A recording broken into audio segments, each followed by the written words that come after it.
Baik, Assalamualaikum warahmatullahi wabarakatuh. Perkenalkan, nama saya Dawang Gumelang Arsyidadi dengan NIM 2111311100007 dari Agroekologi Online di kelas A. Sebenarnya saya akan menjelaskan tentang usul saya di materi ke-10 tentang kekeringan dan pengaruhnya terhadap pertumbuhan tanaman.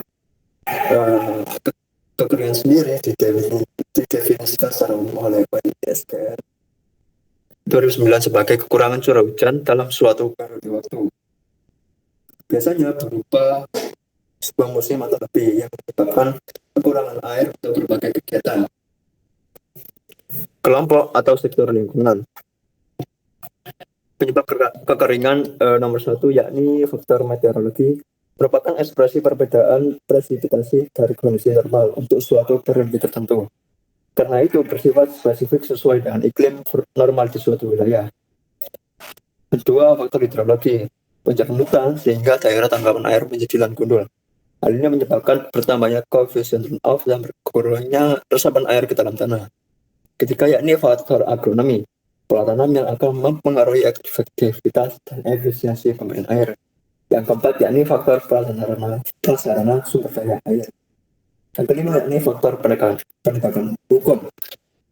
Belum terlaksananya penegakan hukum secara tegas menjadi salah satu faktor yang mengakibatkan konflik kekeringan, yaitu pencurian air, kerusakan sarana dan prasarana air. Dan yang terakhir yaitu faktor sosial ekonomi. Jenis kekeringan yang pertama meteorologis, yakni kekeringan yang berkaitan dengan tingkat curah hujan di bawah normal dalam satu musim di suatu kawasan. Yang kedua yakni hidrologis, yakni kekeringan yang berkaitan dengan tingkat curah hujan di bawah normal dalam satu musim di suatu kawasan. Yang ketiga yakni agronomis, yakni berhubungan dengan berkurangnya langas tanah atau juga kandungan air di dalam tanah. Yang keempat yakni sosial ekonomis, kondisi di mana pasokan komoditi ekonomi kurang dari kebutuhan normal. Selanjutnya ini fisiologi, biokimia, dan molekuler.